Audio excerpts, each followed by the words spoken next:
Telegram आशु जी के trick के माध्यम से आपको एक कुछ लाइनें मैंने लिखकर भेजी थी, जिसके बाद मेरा मन हुआ कि ये लाइनें लिखकर भेजने का कोई फायदा नहीं है, इसे समझाना पड़ेगा तब जाकर ये दिमाग खुलेगा। वरना हो सकता है कि ये अवसर आप भूल जाएं और उसके बाद जब पीछे मुड़कर देखें तो शायद कुछ भी नजर नहीं आएगा। बिल्कुल आप सही सुन रहे हैं कि पीछे मुड़कर देखने पर कुछ भी नजर नहीं आएगा। केवल नजर आएगा तो ये कि यार एक काली गाड़ी है, उसके काले शीशे हैं, पर वो मेरे पास नहीं, किसी और के पास है। पर जिसके पास है उसके पास कैसे आई पता लगेगा। पूर्वजों की जमीन बेची और वो ये गाड़ी ले आया। हाँ, मेरा दोस्त है, अच्छा है, लोग डॉन डॉन कहते हुए घूमते हैं, उसका नाम है, कोई नेताजी नेताजी कहते हुए घूम रहा है, लेकिन आज जेल में बैठे हैं। आप कहेंगे मेरा दोस्त है, बहुत स्मार्ट है, ये दौर ऐसा है, इस समय बहुत सारे फोन उसके पास आते हैं, कभी रात को लगा रहता है फोन पर, कभी छिप छुप कर पेड़ के नीचे, कभी गलियों में, कभी चश्मा लगाकर कॉलेज के आगे, कभी बाइक पर। लेकिन क्या करूं, आज वही दोस्त किसी प्राइवेट स्कूल में पढ़ा रहा है, प्राइवेट काम के लिए जॉब मांग रहा है, घर वालों का शादी का प्रेशर है, एक लड़की का पेट नहीं भर सकता, पहले 4 लड़कियों को गोल्ड पिटवा रहा था। अब आप कहोगे टोटले क्यों बोल रहे हैं, छाले नहीं मीठे मुंह के, तो मैं बोलूं कैसे। लेकिन वो दोस्त आज 4 लड़कियों को गोल्ड पे तो खुआ रहा है, लेकिन एक लड़की जो उसके पीछे अपना सब कुछ छोड़कर आ गई, उसका वो पेट नहीं भर सकता।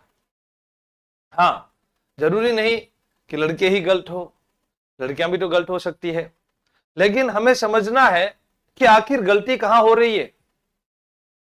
8वीं 10वीं 12वीं या हम बात करें कॉलेज लाइफ की, प्रत्येक डिग्री हमें मिली 1 साल पूरा होने के बाद। कई बार तो फेल भी हो गए। फेल होना कोई बुरी बात थोड़ी है, फेल कहीं पर भी हुआ जा सकता है। आप काम कर रहे हैं, आपने कोई काम की शुरुआत की है, वहां पर भी आप फेल हो सकते हैं।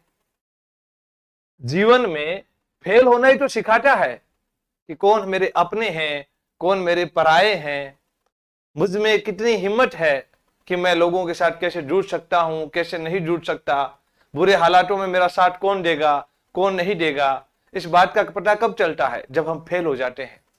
उस समय लोग ताने भी मारते हैं।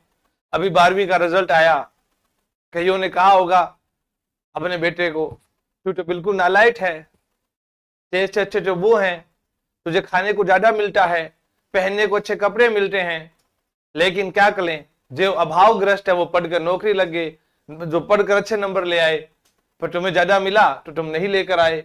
कईयों के दिमाग में ऐसा आया होगा कि प्राइवेट स्कूल में पढ़ाई ज्यादा अच्छी हुई, सरकारी में पढ़ाई अच्छी नहीं हुई, प्राइवेट वालों का रिजल्ट अच्छा रहा, सरकारी का रिजल्ट अच्छा नहीं रहा।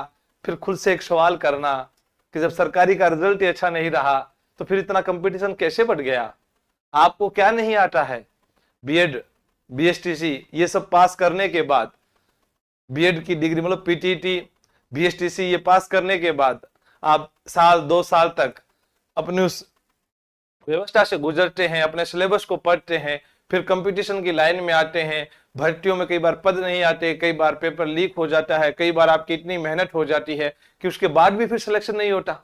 कहीं तो कोई कमी रही होगी, वो कमी क्या रही होगी, कहीं ना कहीं तो कमी रही होगी। और तब जाकर देखते हैं कि यार इसका सिलेक्शन हुआ, और फिर हम ये कह दें कि सरकारी स्कूल का रिजल्ट तो बहुत कम नंबरों से कम नंबर आए वहां पर।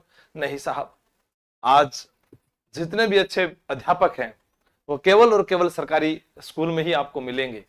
प्राइवेट स्कूल वाले तो खुद सरकारी स्कूल की तैयारी कर रहे हैं। हम कहाँ गलत है। आज एक युवा कॉलेज में जाता है, एडमिशन लेता है, ये विषय इसलिए जरूरी था आज कि वो 12वीं के बाद कॉलेज में जाएगा, वहां से कुछ संघर्षशील युवा मिलेंगे, कोई किसी एनएसयू पार्टी का मिलेगा, कोई एबीवीपी का मिलेगा, कोई अन्य पार्टी का मिलेगा। तब उसे लगेगा कि नेताजी तो ये है। उनके पास 10-15 लोगों का एक ग्रुप होता है, गाड़ी होती है, स्कॉर्पियो, थार, बाइक, बुलेट, 2-4 लड़कियां आगे पीछे, पूरा ऐसे माहौल होता है। तो नया लड़का जब जाता है वो सोचता है कि यार मैं इधर जाऊं, फिर उसके जयकारे लगाए हुए घूमेंगे, वो एडमिशन कराएगा, वह जाकर वहीं प्रस्ताव से बदतमीजी से पेश आएगा, कभी पुलिस के सामने बदतमीजी से पेश आएगा, आपको लगेगा कि नहीं यही हमारा हीरो है। कई जगह क्षेत्रवाद हमें मार देता है, कई जगह जातिवाद हमें मार देता है, और हम जाकर उसके सपोर्ट में खड़े हो जाते हैं। फिर वो कहेंगे हमने ऐसा किया,